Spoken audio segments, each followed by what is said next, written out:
Alright, greetings everybody. Gleekon here again with another episode of Lore of Warcraft. Stay a while and listen to this one called The Guardian's Burden. I'm guessing the burden is not so much the fact that he is like one of the most powerful people alive, and more so the fact that he is pregnant with demon spawn.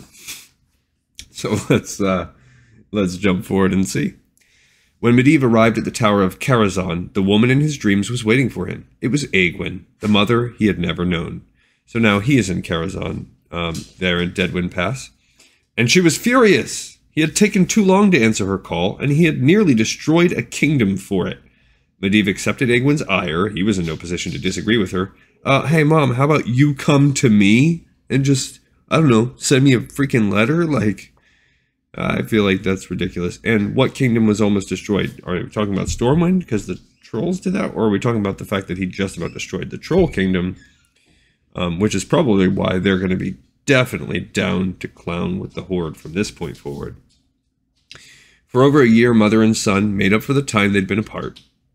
They had tea parties and did each other's hair. It was very cute. Egwene took this opportunity to teach Medivh what it meant to be a true guardian. Her first lesson was to convince him of the need for secrecy. He could not trust anyone, particularly the Council of Tristful. This is not going to be like... This does not seem like the best path for him. The Secret Order's original purpose had been to safeguard Azeroth against the Legion and empower a guardian to confront demons directly. Over the centuries, its focus had drifted. The Council now seemed more concerned with self-perpetuation than with Azeroth's preservation. The Council also loathed Egwene. It had given her the power of the Guardian. She had refused to give it back and instead had passed it to her son. Egwene knew that the Council would eventually learn that Medivh now held her power. Its members would undoubtedly be suspicious of him, the first person to receive such power without their permission. One of Egwene's closest friends, Moros, agreed to stay with Medivh and help maintain the power of Karazhan. Like, who is this person? Apart from interacting with this caretaker, she strongly urged her son to distance himself from the outside world. Other sorcerers would not understand his burden. In her view, not even the Kirin Tor, the magocrats of Dalaran, would have any knowledge that he needed. I wonder if this is the first time we've called them the Kirin Tor. It's possible.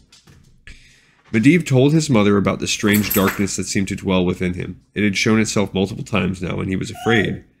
Egwene dismissed his concerns. She had felt the same thing during her tenure as guardian. She had come to believe it was simply the burden of power and the weight of responsibility. She did not know the truth that Sargeras's dark presence had influenced her mind and was now twisting Medivh's thoughts.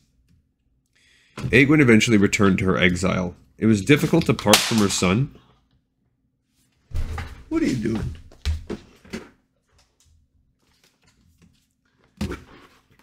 But she knew the Council of Tristful would never leave Medivh alone if the Magi believed she was still at his side. Get down, Conehead.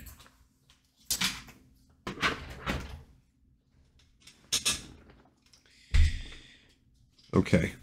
Medivh retreated into the libraries of Karazhan and immersed himself in study. The responsibilities of a guardian were many, the techniques unlimited. He tried to make up for lost time as best he could. As Egwene had suspected, the Council of Tristful discovered that Medivh was the new guardian. The Order had heard of the mage's exploits in Stormwind. After some investigation, they had tracked him to Karazhan. By this time, the Council had abandoned any thought of creating a second guardian. Egwene's rebellion had taught them that they could not control such an individual no matter how hard they tried. The Council also knew that trying to force its control over Medivh might only anger him as it had his mother. The Council sent missives to Karazhan politely asking Medivh for a meeting. He never replied.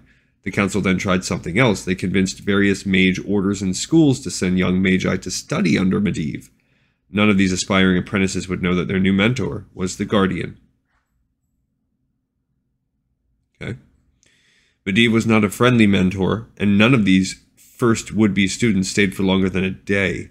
He felt the darkness within him growing, and he thought his isolation was the cause. Moros understood. He had always disapproved of the way Egwene insisted on detaching herself from the world. He suggested that if Medivh could not trust the Kirin Tor or the Council of Tristful, he could invite people from surrounding regions for a banquet instead. Surely they would not have ulterior motives other than curiosity, and the company would do him good. Medivh allowed it. There was a great feast, and the guests were awed by the wonders of the enchanted tower. A grand time was had by all, and their happiness even lifted the guardian's mood.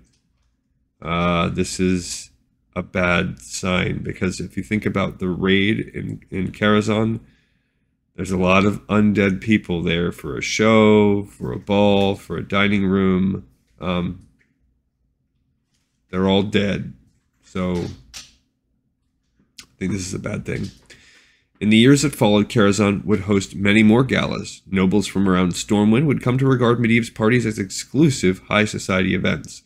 The Council of Tirisfal snuck a few agents into these festivities, but the Magi were thoroughly confused by what their spies reported. By all accounts, Medivh was using his power and prominence to live a shallow life of luxury. It was not what they'd expected from the son of Aeglin. More potential apprentices showed up on Medivh's doorstep. He no longer made it a point to drive them away, but he accepted nothing less than excellence from them. If they made a single mistake, Medivh dismissed them. Few of these trainees remained in the tower for more than a week. Medivh was no longer alone, but his inner darkness soon engulfed every corner of his soul.